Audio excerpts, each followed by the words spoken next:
What's up, everybody? It's Kelsee Briana J here with the Truthful YouTuber tag. This tag was created by none other than Mel Thompson, which you all know is one of my best friends. So whenever she called me and she was telling me about it, she was a little apprehensive about doing it, but I was like, no, you definitely have to do this video. It's such a good one, and I told her I would do it too. So here we are today. I thought this video was such a good idea when she was telling me about it because it gives you insight into what you're thinking as a content creator, which is another side that you all really don't see. You all see the final projects, not really what we're thinking on the inside. So this just gives you an insider scoop into our thoughts and just allows us to put things on the table. So as the name states, this is the Truthful YouTuber tag. I'm going to answer her questions to the best of my ability. She has the questions listed in her description box.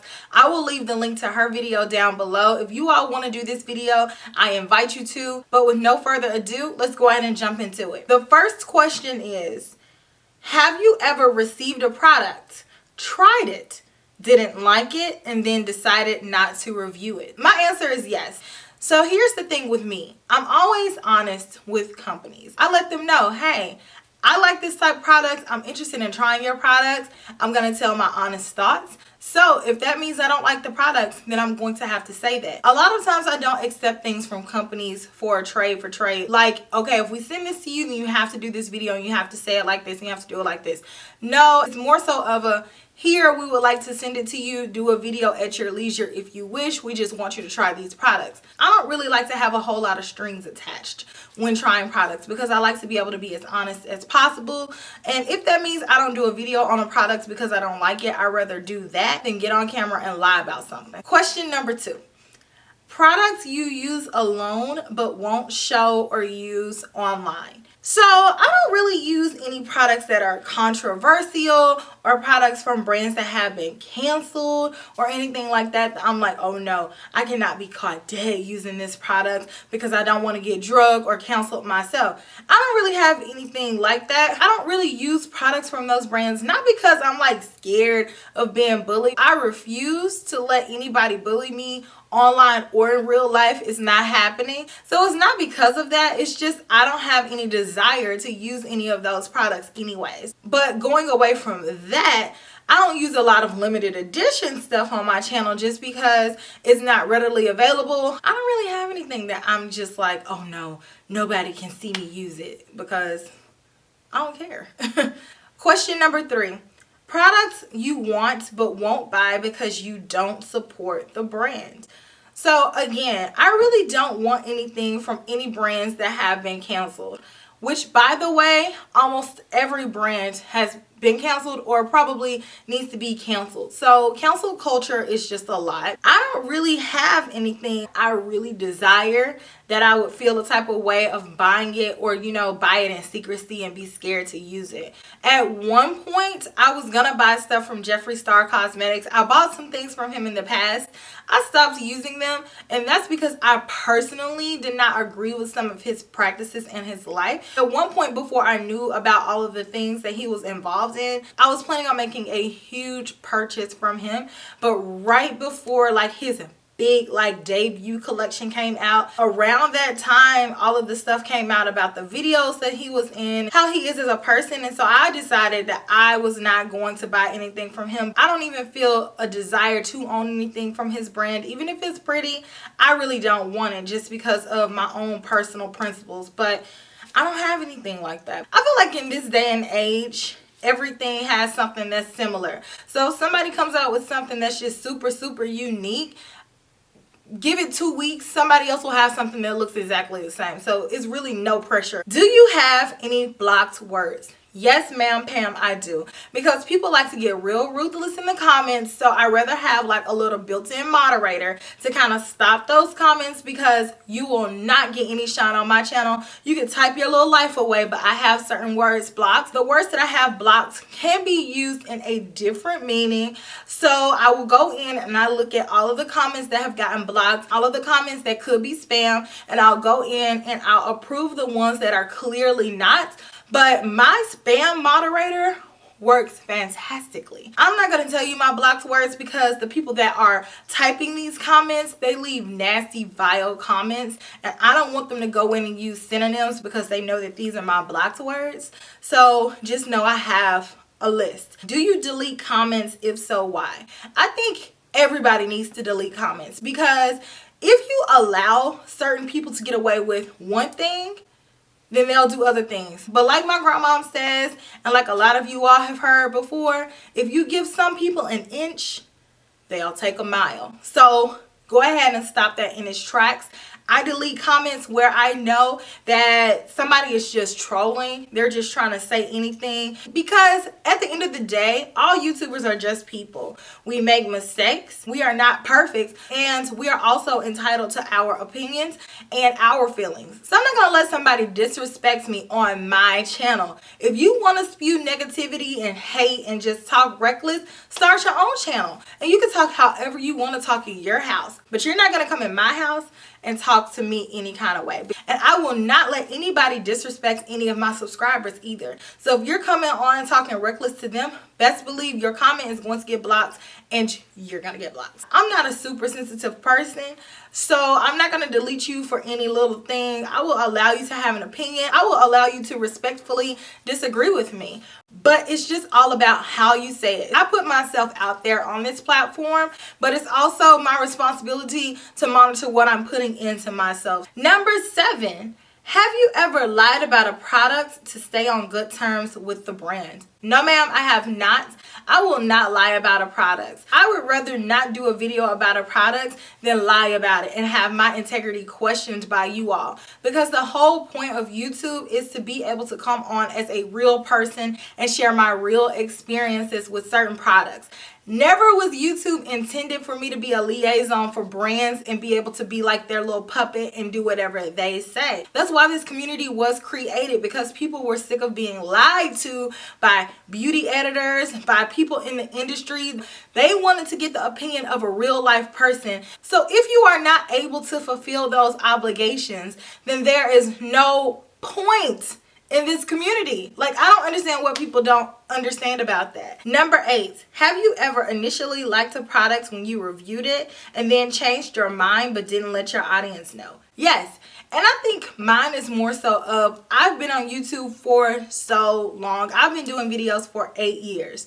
So in the 8 years that I've been doing videos, my makeup skills and my makeup tastes have changed drastically, sometimes on a yearly basis. I feel like it's unreasonable to expect somebody to like the same products that they liked that long ago. So the things that I've changed my mind on are pretty much from the past. Now, I did do a video on foundations that I've changed my mind about, foundations that I've fallen out of love with. And in that video, I talked to you all about some products that I used to like, but I don't really like anymore. I will do my best to come on here and let you all know my updated thoughts about products, but generally, I don't go from absolutely loving something to hating something. Now, if I do, charge it to my head and not my heart, because it was never my intention to falsely lead you into thinking that I love something and I was lying. So that's never the case with me. But for me, I change as a person. My skin changes. You know, my preferences change. I may have said I liked a hot pink lipstick, and now I would never wear that. A few years ago, I loved Candy Yum Yum. Now, when is the last time you've seen me wear a color like that? And I will let you know if my thoughts change on a product, but that's definitely happened, and I'm sure it will happen now. If I'm on YouTube 10 years from now, I'm sure I'm not going to like everything that I love now, because not only do I change, but formulations change, and sometimes they change for the better. You know, back in the day, you used to love your iPhone 5. iPhone 5 was just everything. It had everything you needed. But now that you have seen the upgrades to the new iPhone, we're at the iPhone X Max. It's kind of hard to go back to the iPhone 5 when you've had the iPhone X Max. You know what I mean? So it's the same thing with makeup. Stuff changes. Number 9. So this one is a real controversial one. Influencer you don't trust. So I really had to think hard about this question. And so what I finally settled on is that I don't trust anybody for the most part. And that's because, really thinking about it, everybody on YouTube is a stranger. I don't know you in real life. Just because I watch you for maybe 2 hours a week, maybe, in your videos that you break up, that you edit, that you really sit there and think hard about what you want to say, that you have the power to control, that doesn't mean that I know you in real life. These people that are on YouTube are people that you think you know because you've kind of built some sort of relationship in your head with, because you've been watching them for so long. You can't do anything but hope that these people are the same way in real life as they are on camera, but honestly, you just don't know. And for me, knowing what I know, I feel like I could trust you if I personally knew you. So with that being said, I have to take everything that everybody says to me with a grain of salt. Some people would rather place a check over their integrity. And I'm not just talking about big YouTubers either, because small YouTubers can be that way too. I've gotten a few comments like, oh, I'm so glad you're a small YouTuber. I can trust you a little bit more. It's like, why do you think that? Because most people who start out on YouTube want to grow. So the easier thing to do as a smaller YouTuber would be to bandwagon and just go along with the popular opinion and like all the popular products. Being on the opposing side is the harder thing to do. So smaller YouTubers can get like that too, because they're just looking to grow. They're just looking for some clout. Larger YouTubers can be like that because they're just trying to stay in the good graces. So you just have to be careful with who you trust. It doesn't matter how many subscribers they have. Some people just don't have good intentions, period. Question number 10. The influencer that I trust the most. I'm going to go ahead and say Mel, and that goes without saying. Not only is she my friend, but I trust her the most because she knows what I like. So I'm speaking in terms of her being trustworthy in that she's not going to lie about a product being good or bad just to stay on good terms with the brand. I trust her because she holds products to a different level of expectations like I do. Now, we're not always going to agree on every little thing, but she and I are really aligned in our thinking. And so a lot of times if she likes a product, I'm going to like a product. Even if it doesn't really work for me, I trust her judgment in being able to call a good product. Number 11, secret tips or product application you don't show while on camera.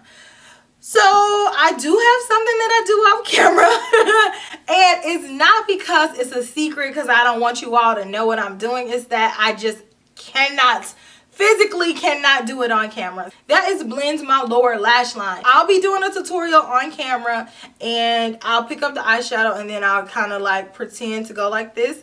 And then I'll actually like cut the camera, actually like go to town and blend underneath my eyes. And the reason I do this is not to be sneaky, but I do it because I have very sensitive eyes. A lot of people are just able to go just like this and blend their under eye and it's not a problem. But for me, if I get one speck of any type of anything in my eyes, tutorial's over. I have to spend so much time going back in, trying to clean up the tears, trying to fix my concealer. It's just a mess. It is a mess. So instead of going through that, I'd rather just do it off of camera because it's just easier for me that way. Number 12. Have you ever showed one product but were actually using another? No. I keep it 100% real over here. I'm like, this is what I'm using. Use whatever you have at home, but this is how it's going down on KBJ's channel. So no, I've never done that. Number 13. Have you ever not disclosed a sponsorship? Absolutely not. Because number 1, that's illegal. I'm not trying to have those type of problems. For the most part, I follow rules. I try to do what's right. I'm an honest person, so I wouldn't do anything like that because I wouldn't ever want to be caught up in a controversy where something comes back on me, where I didn't follow any rules. I have to get my channel shut down. I don't want to have to go to court.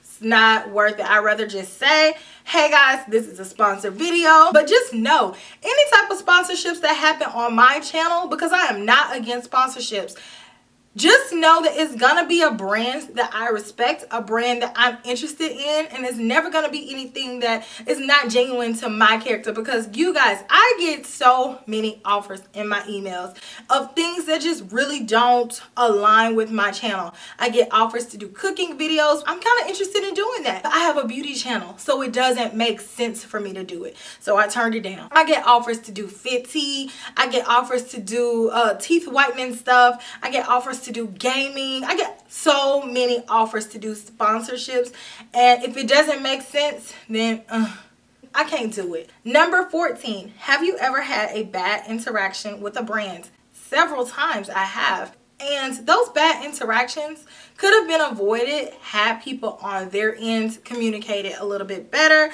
I'm a very, very communicative person, so I spell out everything in emails. I like to call if possible to just get a feel for you as a person. Sometimes people's intentions can get lost in translation on emails because emails are not really personable.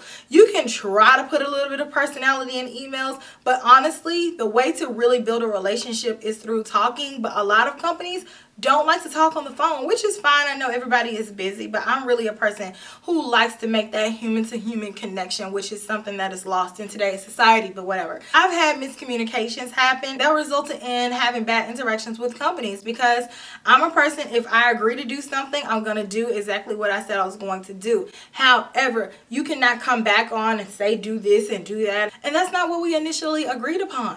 Like, you cannot go back in and change terms because it doesn't really work like that. And that's like the main gist of any issue that I've had with an organization. Number 15, have you ever bandwagoned with other people's thoughts on a particular product? Yes, I have, and I actually talked about this not that long ago. Kat Von D Lock-It Foundation, man. Like, I really wanted to like this foundation. I just really went back and forth and hemmed and hawed about it. Like, why don't I like this foundation? Everybody else does. And then I kind of brainwashed myself into thinking that I actually do like it.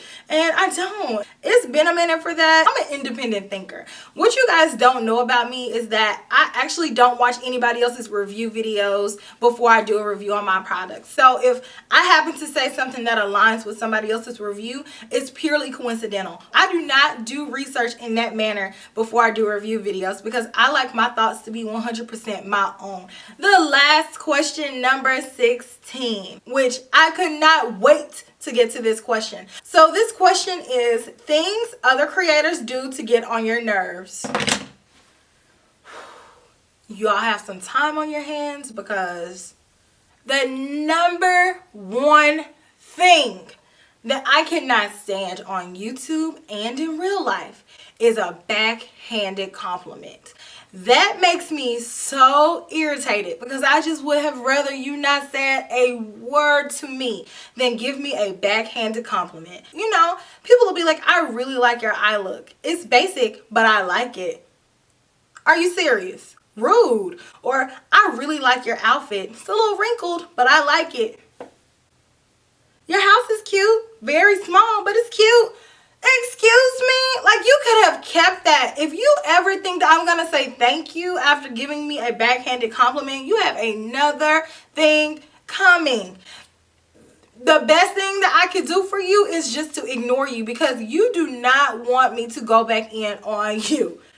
You don't want those problems. Backhanded compliments are always so riddled with jealousy. And it's just like, is that all you could think of to say? People who give backhanded compliments, are you okay? The second thing that really, really grinds my gears about YouTubers is the thievery. Thieving. I've had my ideas taken from me so many times, but I've not said anything because it's drama. There's nothing that can be done about it. I'm not going to send you all out on some witch hunt to get somebody, but just know that I see you and your integrity has been questioned on so many levels. And you know what? It's not even just one person. It's been several people. It's been larger YouTubers, smaller YouTubers. And the worst part is when they change the video ever so slightly to where if somebody questions you about it, you'll be like, oh, I didn't see that video. It's kind of similar, but mine is different because of this.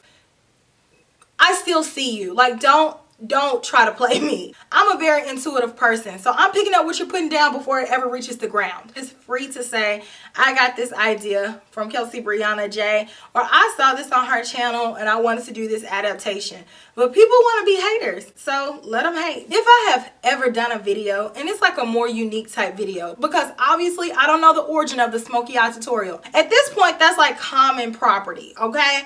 But if I did a video and it's a unique video, you've never seen anything like that, I didn't give credit to anybody for that idea, it should go without saying that it's my idea.